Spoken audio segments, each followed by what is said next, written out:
Halo Sobat Dunia Seribu Besar, semoga Sobat selalu diberi kesehatan, panjang umur, dan rizki yang melimpah, amin. Sebelum masuk ke alur ceritanya, jangan lupa dukung channel ini ya dengan klik subscribe, like, komen, dan share, terima kasih. Mari kita lanjutkan perjalanan, Li Qiye. Jadi kamu akan membutuhkan niat ilahiku, semoga itu berguna, kata lelaki tua itu. Ketika saya mengatakan tidak perlu, maksud saya tidak membutuhkannya untuk membunuhnya, Li Qiye menggelengkan kepalanya, membuatnya tercengang. Aku tahu dia akan bersembunyi tapi anjing akan menjadi anjing, mereka akan kembali makan kotoran tepat waktu, Li Qiye melanjutkan. Dia berpikir sejenak dan mengangguk setuju, kedengarannya benar. Dia kembali selama perang pembantaian abadi. Dia tidak bisa menahan keserakahan dan kebenciannya. Ia, sebagai avatar Dao yang lahir dari tubuh sejati, dia memahami kepribadiannya sebelumnya.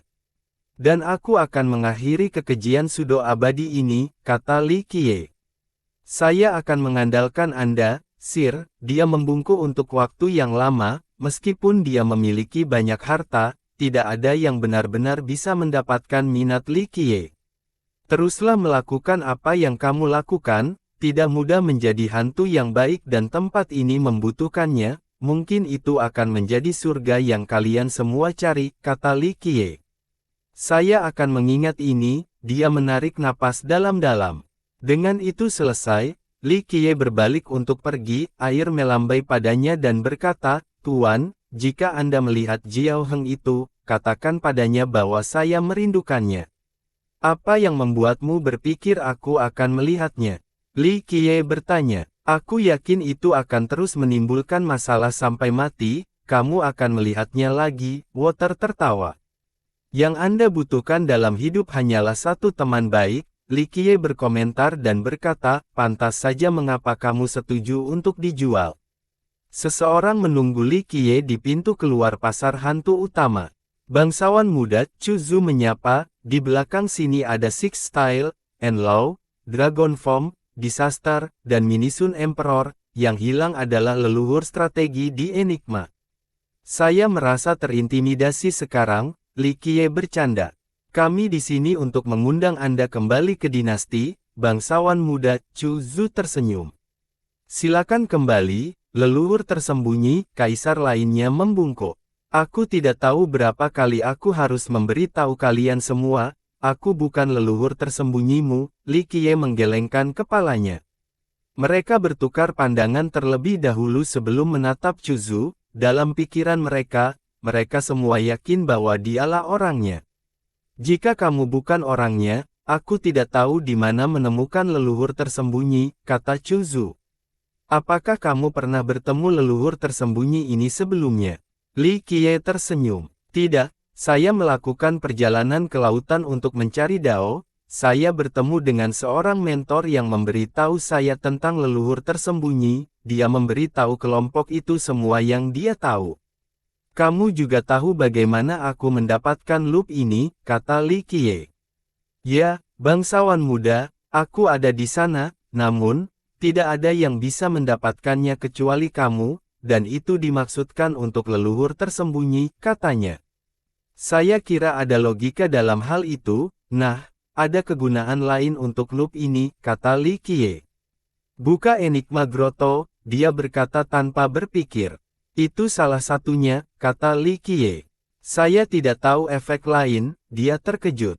Itu bisa menarik seseorang keluar, tapi saya bukan orang itu, saya kebetulan menemukannya, kata Li Qiye.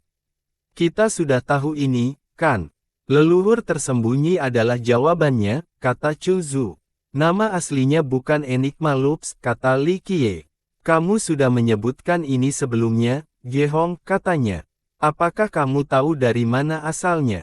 Li Qiye bertanya. Saya tidak, dia menjawab. Selama tahun-tahun primitif, makhluk hidup tidak beradab dan biadab, namun, seseorang masih berhasil mencari Dao ketika tidak ada. 3 makhluk abadi turun dan melihat bakatnya, mereka menganugerahkannya Gehong untuk menjamin keselamatannya, kata Li Qiye.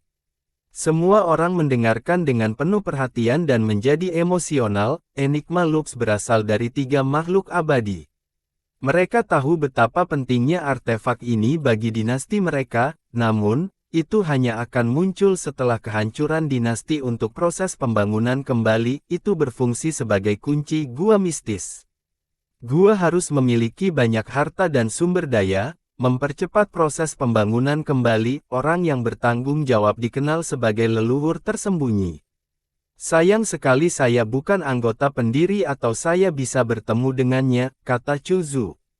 Sekarang, kalian semua akan melihat leluhur tersembunyimu, paling tidak, kamu akan belajar keberadaan seperti apa dia, kata Li Qiye. Benarkah? Kelompok itu sangat gembira karena rasa ingin tahu mereka akhirnya terpuaskan. Apa yang harus kita lakukan? Chu Zu bertanya. Perjalanan? Tentu saja, karena aku juga punya bisnis. Li Qiye tersenyum dan melambai. 10 lingkaran di lengannya terbang ke udara dan menuangkan berkas cahaya, hukum di dalamnya berkumpul dan mereka terhubung bersama untuk membentuk jembatan yang mengarah ke daerah yang tidak diketahui. Ini dia, kata Li Qiye dan menginjak jembatan. Chu Zu mengikuti tanpa ragu-ragu. Yang lain berhenti sejenak sebelum melakukan hal yang sama, tidak dapat menahan kegembiraan mereka. Kelompok itu mencapai lautan dengan awan biru dan ombak yang beriak, burung-burung melayang di udara tetapi tidak mengganggu ketenangan. Kelompok itu langsung menyadari sesuatu yang berbeda. Apakah ini bukan lagi dosa? Tanya Disaster. Ini dosa, tapi wilayah luar, Enlou melihat sebelum menyimpulkan. Jadi hamparan yang tak terlintasi. Dragon Form menjadi terkejut. Ya, sudut kecilnya, Chu Zu mengangguk. Dia pergi ke laut untuk mencari Dao dan menghabiskan sebagian besar waktunya di sini. Dia jarang tinggal di Enigma meskipun menjadi leluhur rahasia mereka. Karena semua mata tertuju padanya, dia menggelengkan kepalanya dan berkata, saya tidak tahu banyak karena saya hanya berlatih di sini. Mungkin Kaisar Enlou tahu lebih banyak daripada saya. Memang, saya memiliki petualangan ketika saya masih muda, saya pikir saya bisa pergi kemana saja di dunia tetapi tempat ini membuktikan saya salah. Enlou berkata, hanya satu sudut terlalu banyak, apalagi semuanya. Jembatan itu membawa mereka ke terumbu karang berukuran sedang yang telah menahan ombak selama bertahun-tahun. Di mana tempat ini? Kelompok itu melihat sekeliling. Tujuan akhir, mereka mencoba menemukan lebih banyak petunjuk tentang terumbu karang hitam tetapi tidak menemukan apapun. Saya pernah ke sini sebelumnya, ini harus menjadi titik awal, Chu Zu bergumam. 9 jalan sebagai satu, semua lautan biru, sebuah suara kuno bergema dari kejauhan dan menyela perenungan mereka. Mereka mengalihkan pandangan mereka ke arah itu dan melihat sebuah perahu dengan cepat mendekat, ukurannya tidak ada apa-apanya dibandingkan dengan lautan tetapi melompat melalui dimensi. Itu mencapai terumbu karang dalam sekejap mata, seorang lelaki tua di geladak bertanya, saya bisa memberi semua orang tumpangan. Dia mengenakan pakaian sederhana yang menyerupai penebang kayu, dia memiliki kain rami yang diikatkan di pinggangnya, memegang kapak biasa untuk mengumpulkan kayu, itu berkarat kecuali bilahnya yang dipoles dengan baik. Wajahnya yang kuning tua dipenuhi kerutan, bukti betapa dia telah bertahan, setiap kerutan menceritakan kisah yang berbeda. Tidak ada yang menonjol dari matanya, hanya saja matanya sejernih mata air yang menyegarkan. Melihat seorang nelayan di sini tidak aneh, tapi seorang penebang kayu. Tentu saja, para kaisar terbiasa dengan hal-hal aneh. Mereka mengaktifkan tatapan surgawi mereka untuk mengamati lelaki tua itu. Tuan-tuan, itu agak kasar dan tidak pantas dari status Anda, katanya. Kelompok itu setuju dan buru-buru berhenti. Kakek, kenapa kamu di sini bukan pulau? Chu Zu bertanya, ini kamu, anak kecil, tunggu, mengapa kamu memiliki Enigma Lux? Dia melihatnya dan berkata sebelum memeriksa grup. Para kaisar bergidik dari tatapnya dan menyadari dia bisa dengan mudah membunuh mereka, namun, dia sepertinya disambar petir setelah melihat Li Qiye. Dia menggosok matanya dan melihat lagi, benar saja, dia tidak melihat sesuatu. Pria itu tampak identik seperti sebelumnya, hanya saja lebih sederhana dan lebih murni, tidak berbeda dengan manusia. Dia mendapatkan kembali akalnya dan buru-buru mendekat untuk berlutut. Orang rendah ini menyambutmu, bangsawan muda. Saya minta maaf atas penerimaan yang terlambat karena saya tidak tahu kedatangan Anda, maafkan saya. Tidak ada yang bisa dimaafkan, aku harus memuji kontribusimu atas kontribusimu, bangkitlah. Li Qiye membantunya berdiri. Aku tidak berpikir aku akan bisa bertemu denganmu lagi, bangsawan muda, Tuan telah menunggu, dia diliputi emosi. Aku tahu, sudah bertahun-tahun sejak kita terakhir kali bertemu di silsilah kekaisaran, kata Li Qiye. Tuan akan segera datang begitu aku melaporkan kehadiranmu, katanya. Jangan terburu-buru, kita akan bertemu ketika saatnya tiba. Agak menyedihkan bahwa pegunungan 9 Anda sudah tidak ada lagi, sama dengan 9 rahasia. Bangsawan muda, Tuan bertanggung jawab atas surga hidup dan mati sekarang, dia memberitahu Li Qiye. Hidup dan mati surga, kelompok itu menjadi terkejut setelah mendengar ini. Jika pria ini berasal dari surga hidup dan mati, tuannya pasti penguasa hidup dan mati, makhluk yang mampu melawan Poye. Chuzu dan yang lainnya bertukar pandang, menyadari bahwa mungkin ada sesuatu yang lebih dari dinasti enigma mereka. Kakek, kamu leluhur tersembunyi. Setelah jeda, Chuzu mendapatkan kembali akalnya dan bertanya pada lelaki tua itu. Tidak, saya hanya pemandu, penebang kayu menggelengkan kepalanya. Dia memang dibimbing olehnya di masa lalu dan mampu menciptakan dao besarnya. Lalu siapa leluhur tersembunyi? Enlao bertanya. Dia melirik Li Qiye dan berkata, leluhur tersembunyi bisa menjadi seseorang, atau tidak sama sekali, tetapi lebih sering daripada tidak, sebuah simbol. Sebuah simbol, untuk hidup dan mati surga. Tanya disaster. Cukup dekat, tapi tidak berhenti di situ, pembangunan kembali berasal dari fondasi dan sumber daya 3 makhluk abadi, kami hanyalah pemandu. Jadi begitulah masalahnya, kelompok itu mengerti mengapa mereka bisa bersaing dengan penindasan abadi. Mereka memiliki pendukung termasuk surga hidup dan mati bersama dengan 3 makhluk abadi, meskipun yang terakhir tidak ada, sumber daya mereka pasti tak terbayangkan. Untuk melawan penindasan abadi dan Zhan Sansheng, 6 gaya berkata dengan lembut. Mengapa kamu di sini? Li Qiye bertanya pada penebang kayu. Bangsawan muda, aku seharusnya tidak berada di sini karena ketidakmampuanku, tapi sudah kosong untuk sementara waktu, katanya. Apa yang terjadi? Li Qiye mengerutkan kening. Ini dimulai dengan nyala api Gao yang, Kaisar Zheng tidak bisa melakukannya. Jin Guang menjadi gila, karena tidak ada kandidat lain, saya harus mengisi sementara peran ini, dia menjelaskan. Aku pernah mendengar tentang Gao yang mewariskan api tuan sebelumnya, kata Chuzu. Ya, hanya yang memenuhi syarat yang bisa mengatasinya, katanya. Kaisar Zheng gagal dalam proses pelupaan. Li Qiye bertanya, ya, Kaisar Zheng seharusnya mengambil tempat ini sejak dia memulai dinasti enigma dengan bantuan semua orang, dia berhenti sejenak sebelum melanjutkan, sayangnya, dia gagal dan kandidat berikutnya adalah Jin Guang yang akhirnya menjadi gila dan menghilang. Para kaisar akhirnya mengetahui asal-usul dinasti mereka setelah mendengar cerita ini. Mungkin tidak semuanya buruk, kedatanganmu adalah kesempatan untuk surga hidup dan mati, kata Li Qiye. Sayangnya, saya terlalu lemah jadi saya tidak ingin mengecewakan orang lain dengan bertindak sembrono, dia membungkuk dan tersenyum kecut. Menjadi pemandu saja sudah cukup, Li Qiye berkata dan mengangkat tangannya, mengingat Enigma Lux, seperti yang Anda ketahui, ini memiliki lebih banyak kegunaan daripada sekadar mewakili leluhur tersembunyi. Saya hanya tahu ini ditinggalkan oleh kelompok Gao yang setelah kesepakatan, tidak lebih, dia menggelengkan kepalanya.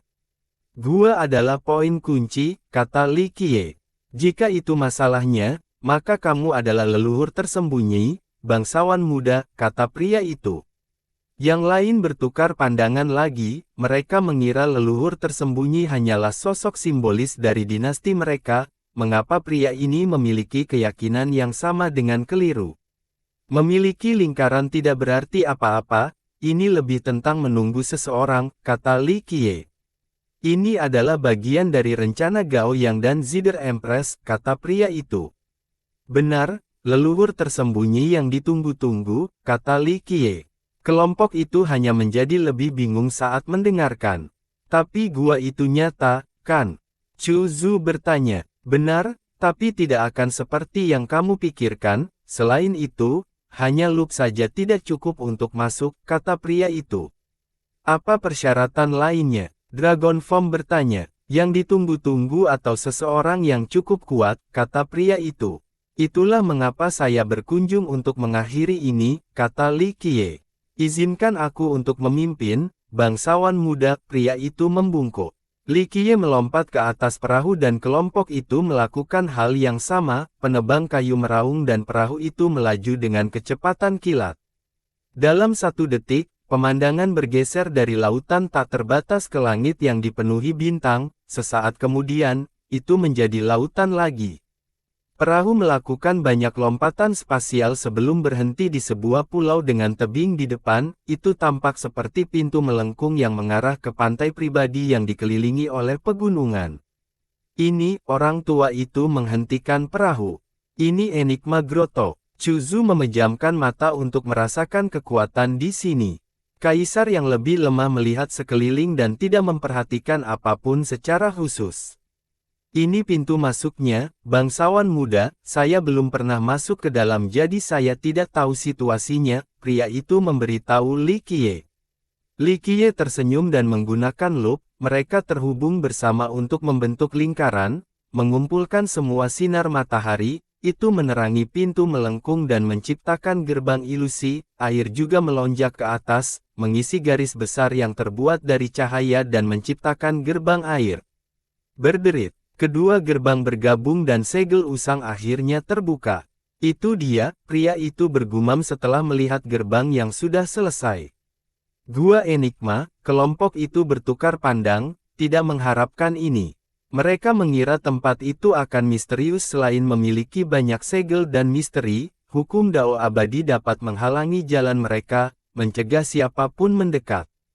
Secara keseluruhan, penampilannya harus menunjukkan sifat tertingginya, bahkan seorang kaisar tidak bisa mendekati untuk membukanya. Pada kenyataannya, itu tidak terlihat mengesankan di luar pintu melengkung yang membutuhkan 10 loop dan metode tertentu dari orang yang tepat. Pemandu seperti penebang kayu tidak akan bisa melakukannya bahkan dengan loop. Li Qiye adalah orang pertama yang masuk, dan gerbang air runtuh seketika. Daerah yang tidak mencolok ini ternyata menjadi lokasi paling rahasia dari dinasti Enigma, yang dihormati sebagai tanah suci mereka selama berabad-abad. Tunggu di sini, ini mungkin memakan waktu cukup lama, penebang kayu duduk dan yang lain melakukan hal yang sama. Berdengung, Li Qiye memasuki daerah yang berbeda, sebuah desa kecil yang dikelilingi oleh pegunungan, itu tampak kecil dengan hanya sebidang tanah tandus, tidak dapat menopang apapun. Jadi, hanya ada satu desa, yang terlihat sejak awal, sebuah pohon wutong tua yang paling menonjol, cukup tebal untuk membutuhkan 3 atau 4 pria yang menggenggam tangan untuk mengelilinginya. Kulit kayunya tampak seperti sisik naga, tebal dan keras, tidak banyak daun yang tersisa, ini bisa jadi karena musim gugur atau usianya. Di sebelahnya ada sebuah sumur, batu batanya aus karena waktu dan digunakan berulang kali. Saat melihat ke bawah, seseorang melihat air jernih tetapi tidak ada dasar yang terlihat. Ini melukiskan perasaan menyerahkan seolah-olah itu adalah pintu masuk ke neraka. Sebuah pondok kecil dibangun di bawah pohon, cukup kecil untuk hanya menampung 1 atau 2 orang. Itu sederhana dan terbuat dari tanah liat dan rumput, curah hujan lebat bisa merobohkannya tanpa perlindungan pohon wutong.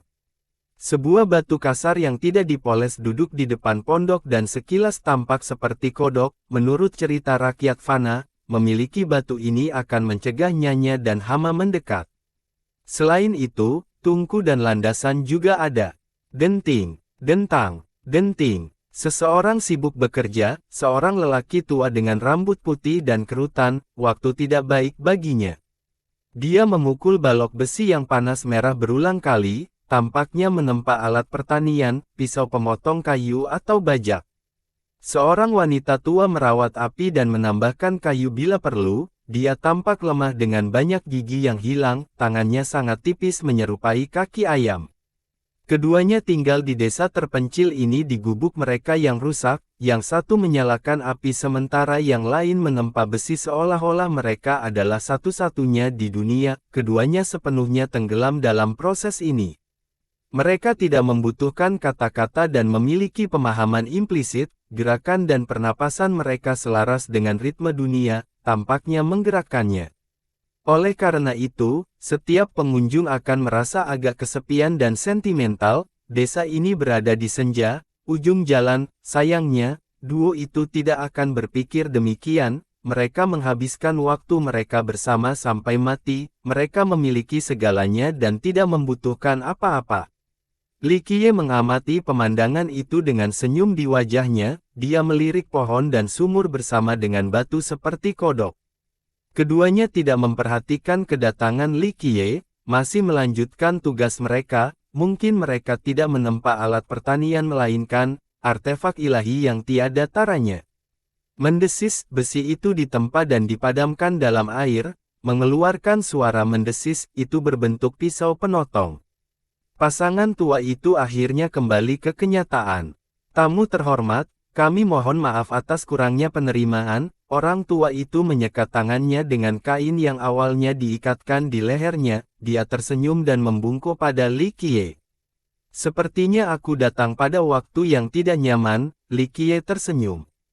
Ini selalu waktu yang tepat ketika Anda tiba, Sir. Wanita tua itu menjawab dengan hangat. Dia mengeluarkan bangku untuk Li Qiye, menyeduh teh, dan menyiapkan makanan ringan. Suaranya semenyenangkan Oriole, hanya mendengarkan saja akan membuat orang membayangkan dia baru berusia 18 tahun. Sayangnya, aku bukan orang yang kalian berdua tunggu-tunggu, jika tidak, itu akan menjadi tontonan yang cukup mencolok. Li Qiye duduk dan berkata, melirik ke sekeliling. Trik sepele seperti itu tidak bisa membodohi orang abadi sepertimu. Orang tua itu tertawa terbahak-bahak. Tuan, akan tidak sopan jika kami tidak menyambutmu dengan benar, orang tua itu berkata, sudah keluar. Hahaha, kami sudah mendengar tentang eksploitasimu sejak lama, tapi hari ini akan menjadi pertemuan pertama kita. Suara kuno datang dari sumur. Gemuruh, sumur itu bergetar hebat sebelum seekor naga air melonjak ke atas. Begitu keluar, sumur itu tidak bisa lagi terlihat. Detik berikutnya, itu berubah menjadi seorang lelaki tua yang mengenakan jubah biru. Dia mendarat di tanah dan membungkuk. Dia sama tuanya dengan pandai besi tetapi memiliki aura ilmiah baginya. Maaf karena tidak menyambut Anda, Sir. Pohon wutong di sebelah pondok bergoyang seolah-olah orang jangkung sedang mengguncang tubuh mereka. Itu juga melompat ke udara dan begitu menyentuh tanah, itu berubah menjadi lelaki tua lain yang mengenakan jubah hijau muda. Dia berdiri tegak dan penuh dengan vitalitas, kekuatan hidup yang jauh lebih besar daripada rekan-rekannya. Kami pikir itu adalah orang itu yang datang, oleh karena itu kurangnya persiapan. Batu kodok di depan rumah juga berbicara dengan suara yang kuat. Itu mendarat di sebelah Li Qiye, berubah menjadi lelaki tua yang lebih pendek dengan fisik berotot, lengannya, khususnya, bisa menghancurkan kaisar berkeping-keping. Jarang berada di hadapan tamu yang begitu terhormat, saatnya untuk pesta. Wanita tua itu meletakkan toples anggur yang tersembunyi dengan baik di atas meja. Nenek moyang 5 elemen, reputasimu mendahuluimu. Li Qiye tersenyum. Kelimanya membungkuk kepada Li Qiye dan berkata, kami mendengar banyak cerita Anda, Tuan. Sayangnya, kami harus menyelesaikan masalah di bawah perintah 3 dewa dan tidak dapat bertemu dengan Anda. Sungguh memalukan. Mereka adalah pendiri Gunung 5 Elemen, garis keturunan Dao terkuat di 3 abadi. Selain itu, mereka adalah nenek moyang kedua, memperoleh Dao setelah mengamati dunia dan mencapai puncak. Sedikit yang diketahui tentang mereka, publik tidak memiliki informasi, sama untuk sebagian besar keturunan dan anggota sekte mereka. Dengan demikian, orang mengira mereka hanya satu nenek moyang. Kepercayaan populer lainnya adalah bahwa mereka adalah sepasang suami dan istri. Yang benar adalah bahwa itu bukan satu atau dua, tetapi 5 nenek moyang yang terpisah. Leluhur kayu, nenek moyang pohon itu membungkuk dan menyebutkan namanya. Leluhur air, naga dari sumur itu membungkuk. Leluhur bumi, batu kodok itu membungkuk. Leluhur emas, pandai besi berkata sambil tersenyum, tapi yang lain biasanya memanggilku pandai besi. Aku seharusnya menjadi leluhur api tapi aku tidak ingin mencuri gelar bocah itu. Di awal debut dao saya dikenal sebagai peri api. Wanita tua itu berkata, merupakan berkah 3 kehidupan untuk bertemu Anda hari ini, Tuan, mari kita rayakan dengan minuman. Ya, sampai kita mabuk, leluhur air tertawa, kekhawatiran saya hilang sekarang setelah melihat Anda, Tuan, fajar akhirnya datang sehingga kita bisa tidur nyenyak malam ini. Itu benar, saraf saya telah diregangkan secara ekstrim dalam beberapa tahun terakhir, sudah waktunya untuk merayakannya, leluhur bumi mengangguk. Tidak banyak perayaan di daerah terpencil kami. Mohon maafkan kami atas makanan jelek, leluhur emas menggelengkan kepalanya. Aku yakin dia tidak akan keberatan karena kita memiliki anggur ini di sini, sudah disegel cukup lama, kata peri api. Jika saya ingat dengan benar, ini dipersiapkan untuk kepulangan kami yang penuh kemenangan setelah ekspedisi. Berapa tahun yang lalu ini? Kata leluhur bumi. Terlalu lama, dan tidak ada pengembalian yang penuh kemenangan juga. Ketiga makhluk abadi juga tidak lagi ada di sini. Leluhur emas menggelengkan kepalanya dan menghela nafas. Jangan merusak suasana hati sekarang karena Tuan ada di sini, kita harus bersemangat sebagai gantinya. Peri api tertawa dan menuangkan semangkuk penuh kepada semua orang. Aroma harum dari cairan bening menyebar ke seluruh area, memikat semua orang dan membuat mereka mengeluarkan air liur. Bersulang untukmu, Sir, leluhur emas mengangkat mangkuknya. Nenek moyang lainnya mengangkat mangkuk mereka dan menyelesaikannya dalam satu tegukan dengan Li Qiye. Ini bagus, Li Qiye memuji, saat anggur mengalir ke tenggorokannya, itu membawa aroma gandum yang diresapi dengan esensi duniawi. Minum ini terasa seperti melakukan 3 perjalanan keliling dunia fana, luar biasa, kata leluhur bumi dengan sentimental. Tulang-tulang tua kita tidak bisa menangani kunjungan ke dunia fana, tidak mungkin, kata leluhur air. Minumlah saja, leluhur emas tertawa. Baiklah, yang berikutnya ini untuk 3 makhluk abadi, peri api menyiapkan putaran lain untuk semua orang. Untuk 3 makhluk abadi, mereka mengangkat mangkuk mereka dan berkata dengan keras. Yang berikutnya ini untuk kita, kata leluhur bumi setelah menghabiskan mangkuknya. Untuk kami, mereka berbagi putaran lain dengan Li Qiye. Ketika leluhur bumi selesai minumnya, dia membanting mangkuk itu ke bawah dan mengutuk, brengsek, bajingan sialan itu, aku tidak percaya kita melihatnya sebagai saudara. Matanya menjadi lembab setelah pernyataan yang kuat, dia menggosok matanya dan berkata, saya mendapat pasir di mata saya. Sai, itu memang mengacaukan kita, leluhur emas menghela nafas. Hanya menunggu dia datang. Li Qiye bertanya. Iya, peri api berkata, kami sedang menunggu untuk melihat apakah dia berani menghadapi kami siap untuk pertempuran sampai mati. Bahkan di masa jayamu, kamu masih tidak bisa mengalahkannya, apalagi sekarang ketika daomu rusak, Li Qiye menggelengkan kepalanya. Benar, leluhur emas menghela nafas, itu berani bergerak melawan 3 makhluk abadi, jadi kita tentu tidak penting, kami pernah bertarung bersama berkali-kali di medan perang, kami ingin mengirim pesan bahwa bahkan jika kami mati, kami tidak akan pernah berkompromi atau menyerah. Dia tidak berani datang dan menghadapi kebenaran sifatnya, leluhur bumi berkata dengan penuh kebencian. Sungguh menyia-nyiakan kepercayaan tulus kami, leluhur air berkata, kami lemah tetapi tidak jatuh ke kegelapan, dia, di sisi lain, diberkati dan dicintai, sungguh pengecut, berubah menjadi kekejian setelah sedikit kemunduran. Dia hebat dan heroik sekali, selalu bergerak maju, leluhur emas menghela nafas. Apa yang disebut kepahlawanan itu hanya hadir selama kesuksesan, saat sesuatu yang sulit muncul, dia meninggalkan prinsip dan melupakan kebaikan orang lain, peri api menggelengkan kepalanya. Bersambung.